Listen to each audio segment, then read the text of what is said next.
Okay, I'm back. So I want to do this video, touch upon the soulmate situation, the karmic tie, the twin flame, you know, deal. And I think, for the most part, people know. Like when you meet somebody, else you just click with them, or there's something like tying you to them. There's just something. It's not going to be like. First off, I want to start by saying I don't think you meet anybody by accident, the good and the bad. Is that you okay, buddy? Sorry, I don't think Sirius feels well today. He didn't even sleep on my bed last night. I don't know what's going on with him. So I don't think, I think you meet everybody on purpose, good and bad. I can't remember a person, even like the shitty people in my life, that didn't at least teach me a lesson or whatnot. Okay. But this is going to be a very different situation. When you, so I'm going to start with examples. It's the best way to do it. My first husband was definitely just a soul tie. We were meant to meet and bring children into this world. I'm 100% sure of that.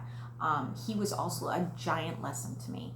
A lesson that I needed, like I had come from this really dark childhood. I had really identified with people that were horrible to me, cruel to me, but loved bombed me. Okay. And so I don't regret the experience. I regret how much time I wasted in that marriage. Like for sure, he got all my good boob years, but like, but like, I don't regret, our situation, because I wouldn't have these amazing children, and I wouldn't have learned my lesson. I was in my 30s when I finally woke up to the fact that I was being abused and that I didn't like it. Like I think prior to that, I felt like I really deserved it. Like I did. I felt like this is why I'm here. I really am supposed to be abused. I'm supposed to like this, Anyway, so that was just sort of like a karmic tie. And unfortunately, because we have children together, it's been like forever, like I don't know when I'll be done with this karmic tie. It kind of sucks because I want to be done with this tie now. Over this shit. But every time we have some sort of situation, it is, again, like I said, it's teaching me a lesson. It's teaching me how to deal with people like with narcissistic tendencies. It's teaching me how to use my throat chakra, how to let go of things that I just can't control. So it does have like a profound effect on my life positively as well. And I'm not one of those people like, all my exes are assholes. No, literally he's the only one. Like that's it. All my exes, before him and after him are really amazing people. It just didn't work out. Like that was it. So anyway, so the next one that I will speak of would be my second husband. Now that was definitely 100% a soulmate situation. It's even in my chart that it was a soulmate situation. It was so obvious, So I was not even looking to get remarried or have the experience that I had, although it was like how I pictured, if I had ever gotten remarried again, like it was how I pictured it would go, like to a T. And I think, as I've told you guys before, I had already heard, from my spirit guides that I would get remarried, how it would go. Sorry, my daughter's texting me. What he would say and all that. So I did know he was going to come in my life eventually. I just didn't think it was going to happen until much later. And it happened, like they say, when you meet your soulmate, or a soulmate, because there are, you have more than one, and they're not always a romantic situation, by the way. Like I feel like some of my kids are soulmates of mine, some of my friends are soulmates of mine, but whatever. So when we first started talking, I just wasn't interested. Like I just wasn't looking for what he was looking for. But the more we talked, the more we connected. It was like once it clicked that he could be that person, it just, oh my God, guys, like, it was insane. Like, I was just like absolutely head over heels for this guy, like crazy. I I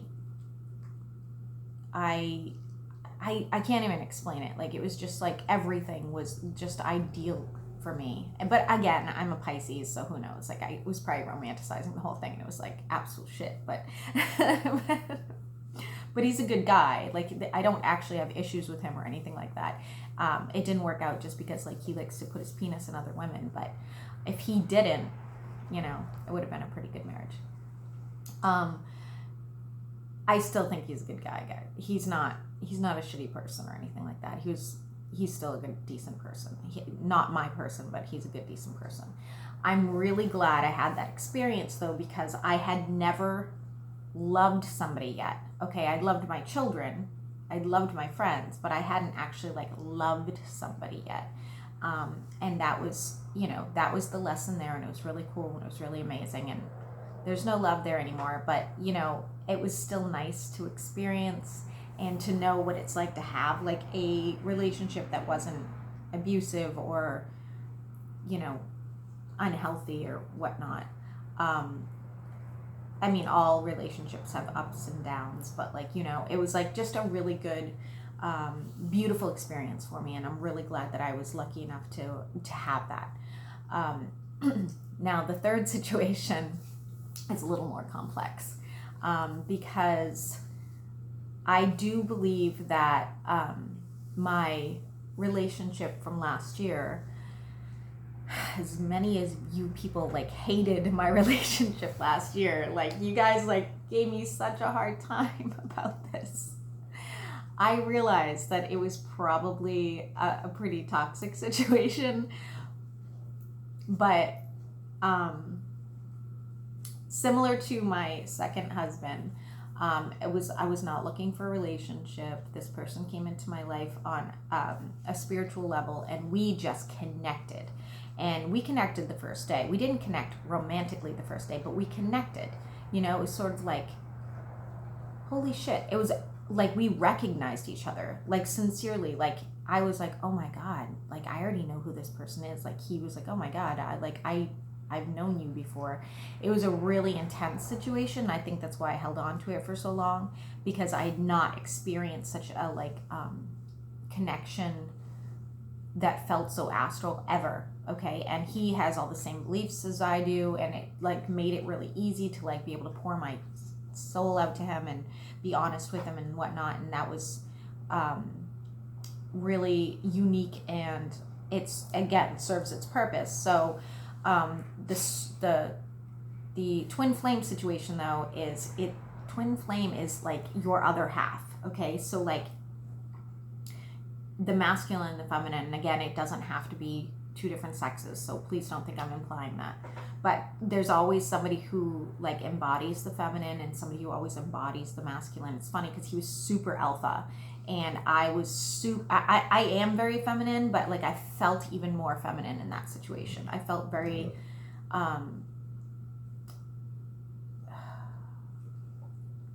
I think I felt more feminine in that situation than I've ever felt before. And I'm like I said, like I love like girly things. I love pink, you know, I love being like kind of submissive to men, you know, stuff like that. But like he like really like embodied masculine for me. And it was really well balanced that way.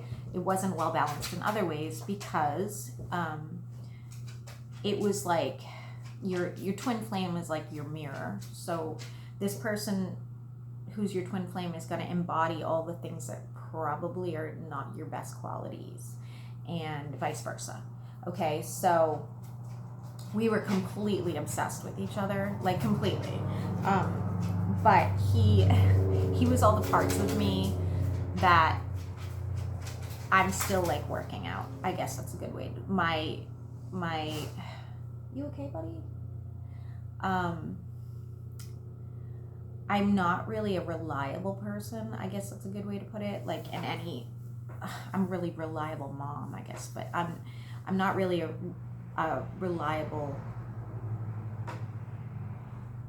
I'm not good. Obviously, you guys see that I'm not good about keeping up to date with my YouTube or Still haven't gotten the OnlyFans up, like that kind of thing. I'm just not, I'm kind of flaky. I'm kind of flaky even in my relationships. Like I am very hot and cold, unfortunately, and I think because I really do enjoy my freedom that I have a really hard time being stable. And have I been? Of course, I've been married. Like I've been stable and consistent in relationships, but it is a huge struggle for me. And I don't like being told what to do. I'm sure you guys are so shocked. And so he like embodied all those things that I need to work on. Okay, so he was not reliable. He was psychotically possessive. He was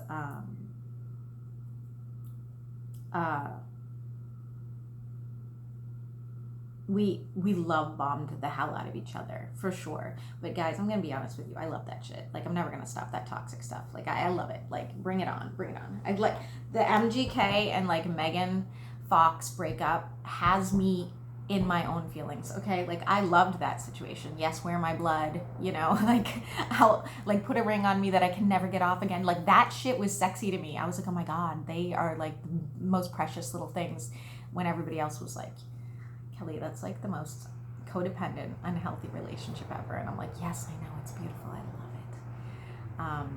Ty, if you're watching this, you agreed. We talked about this. Like those were our ideal partners. Like, you know. So yeah. So he and I were very much that, you know, like I'll die for you sort of situation. But then, you know, nothing else was ever seemed to work out. But anyway, so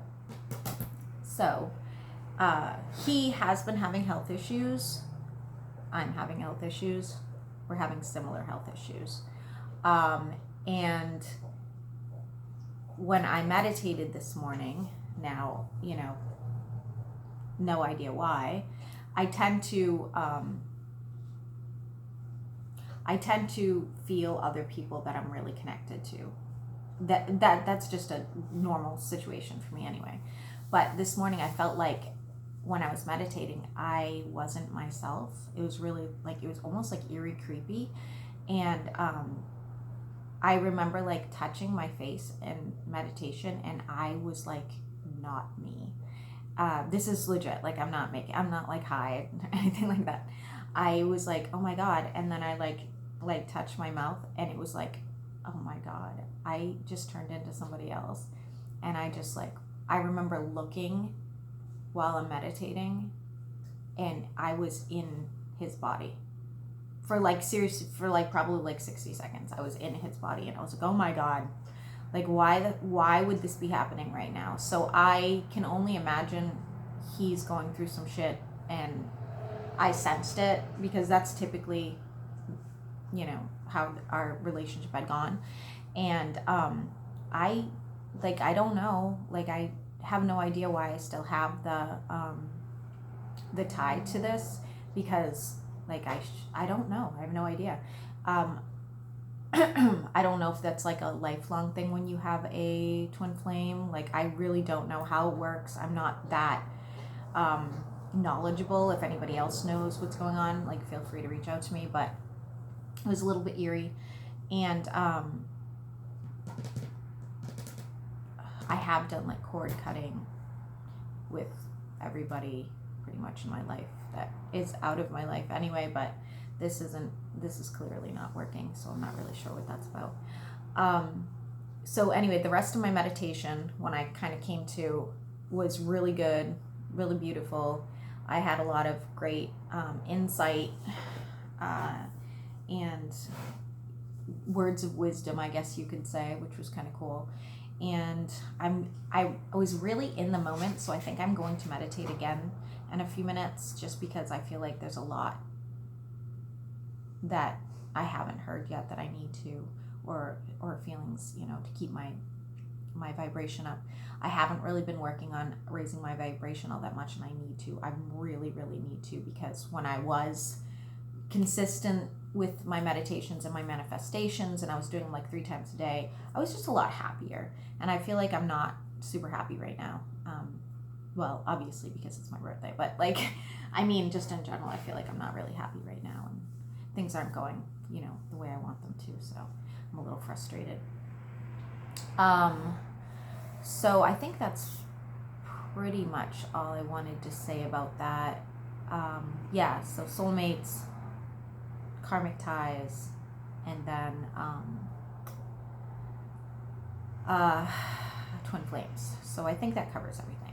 So yeah, I guess that's it. I have more to talk about, but I will probably meditate first before I do the rest and whatnot. And I hope you enjoy my videos, because I just I'm so bad in front of a camera. I'm like so bad at doing this. That's something I need to work on. Maybe I'd listen to those subliminals. Enjoy your day.